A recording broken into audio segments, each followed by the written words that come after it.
Bienvenue dans un nouveau J'aime lire, je crois que c'est le troisième. Donc une fois de plus, je vais vous présenter trois livres. Euh, donc, alors le premier, il s'appelle Nulle part. Ah, tiens, je crois qu'il s'appelait Nulle part ailleurs sur la Terre. Non, il s'appelle Nulle part sur la Terre. Et l'auteur, c'est Michael Faris Smith. Donc je vais vous mettre une image de la couverture ici. Donc, Michael Faris Smith, c'est un auteur américain dont ce livre il est sorti aux éditions Sonatine. C'est une édition que j'aime beaucoup. Donc, en août 2017. Donc, je vais vous lire le résumé. Une femme marche seule avec une petite fille sur une route de Louisiane. Elle n'a nulle part où aller. Partie sans rien quelques années plus tôt de la ville où elle a grandi, elle revient tout aussi démunie. Elle pense avoir connu le pire. Elle se trompe. Russell a lui aussi quitté sa ville natale, 11 ans plus tôt, pour une peine de prison qui vient tout juste d'arriver à son terme. Il retourne chez lui en pensant avoir réglé sa dette, c'est sans compter sur le désir de vengeance de ceux qui l'attendent. Dans les paysages désolés de la campagne américaine, un meurtre va réunir ces âmes perdues, dont les vies vont bientôt ne plus tenir qu'à un fil. Alors, c'est un livre que j'ai adoré. J'ai vraiment adoré. Alors, la première chose qui me fait dire ça, c'est l'ambiance dans laquelle nous plonge l'auteur.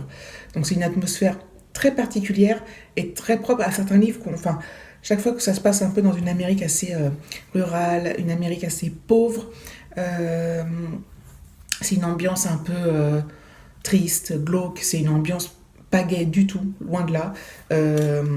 Donc j'ai adoré cette atmosphère là, on est vraiment pris dedans, presque on se croirait dans un film en fait.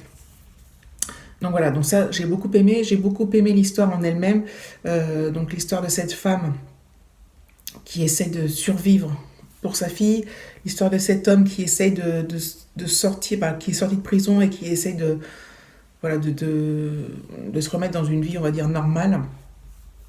Et un concours de circonstances qui fait que ces deux êtres vont se rencontrer. Et voilà, il y a tout un contexte derrière qui fait que cette rencontre,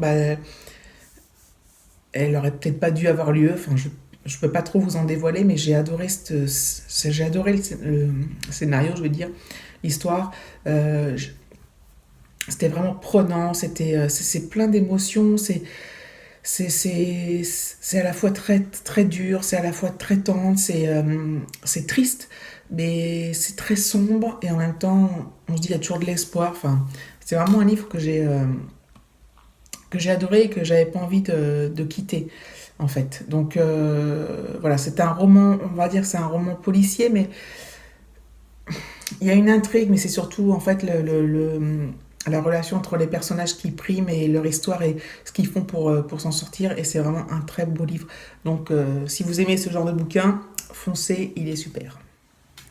Alors, le deuxième livre que j'aimerais vous présenter, et il s'appelle Tu me retrouveras de Matthew Fitzsimmons. Donc, je vous mets la photo de la couverture.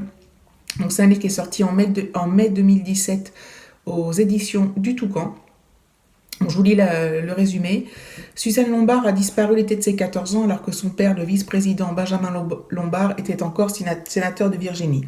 Fugue, accident, enlèvement, aucune piste n'a abouti. Le seul mince espoir, ce sont les mails retrouvés sur l'ordinateur de la jeune fille, sorte de correspondance intime avec un mystérieux interlocuteur jamais identifié. 10 ans plus tard, la plaie est toujours aussi vive pour Gibson Vaughn, hacker et ancien marine, fils de l'adjoint du sénateur à l'époque pour qui Suzanne était presque une sœur.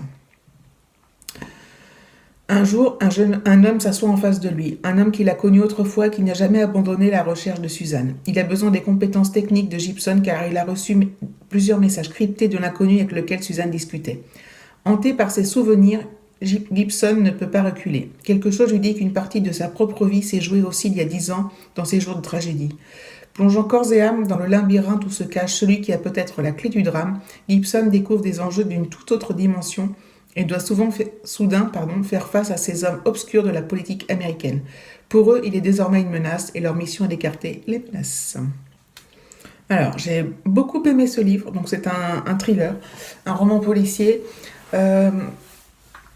C'est une enquête que je vais... Alors, moi j'aime bien dire ça, une enquête classique, c'est parce que je lis beaucoup de policiers, bon, finalement, au bout d'un moment, toutes les enquêtes se retrouvent plus ou moins. Toutes les intrigues, on retrouve un peu le même genre de début, de milieu, de fin. Et je craignais un peu qu'il y ait trop de politique là-dedans. Enfin, j'aime pas trop quand c'est trop développé l'aspect politique. Je trouve ça barbant en fait. Et là, c'est juste comme il faut. Il y en a pas trop. Il y en a. Voilà, c'est ce qu'il faut parce que moi, ce qui m'intéresse, c'est l'histoire, c'est les personnages. Et on a quand même besoin du contexte. Donc là, le contexte politique est important pour savoir le pourquoi du comment et certaines explications. Mais bref, donc ça reste quand même un bon thriller.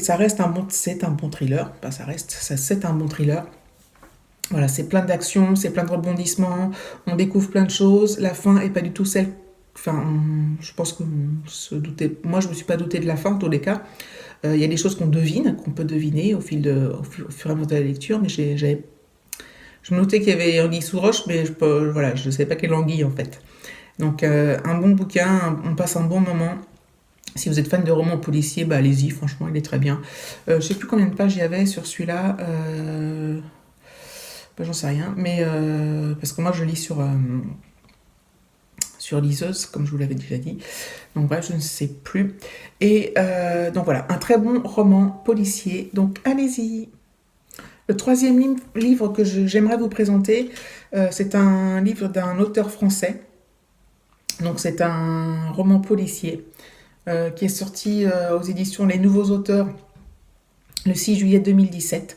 Donc l'auteur c'est Christophe Vasse et le titre du livre c'est Celle qui ne pleurait jamais. Donc voilà, je vous mets l'image comme d'habitude et je vous lis le résumé.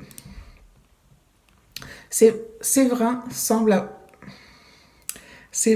bien avoir raté sa vie. Un divorce, une fille qui se passerait volontiers de son père, un boulot de flic sans intérêt et des troubles de la personnalité qui ont achevé de faire lui vide autour de lui.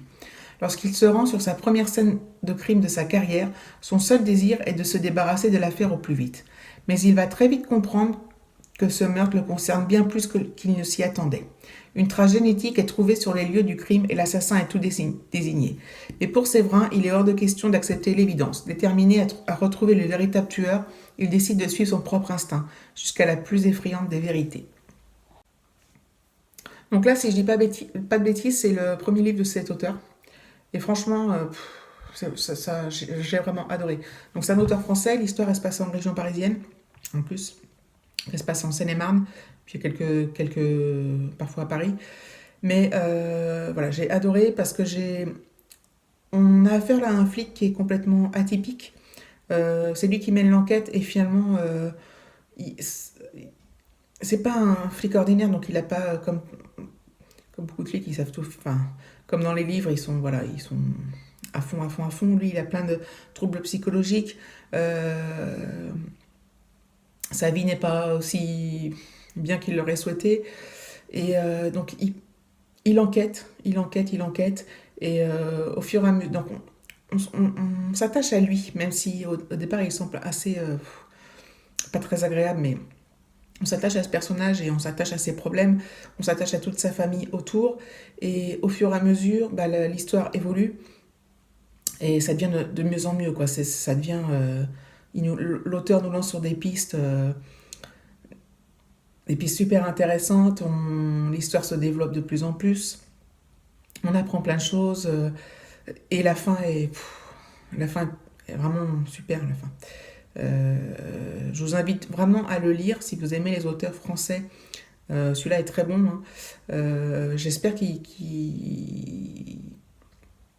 va sortir d'autres bouquins. Il a gagné d'ailleurs le Grand Prix du Polar de Femme Actuelle. Je sais pas trop si c'est une référence ou pas, j'en sais rien, mais moi j'ai adoré et je vous le conseille vraiment, vraiment, vraiment, vraiment. C'est un très bon bouquin. Ça part un peu, voilà, c'est calme, bon, voilà, un flic. Et puis ça prend de l'ampleur, ça devient un peu angoissant et tout. Enfin, c'est vraiment très très bien. Donc je vous le conseille fortement, mes amis. Donc voilà, ça sera tout pour ces 3 livres que je vais vous présenter. J'espère que soit si vous les avez lus, laissez-moi un commentaire. Si vous avez envie de les lire aussi. Je sais que tous mes abonnés ne sont pas tous fans de lecture, mais certains le sont. Donc j'espère quand même que cette vidéo vous plaira. Gros bisous!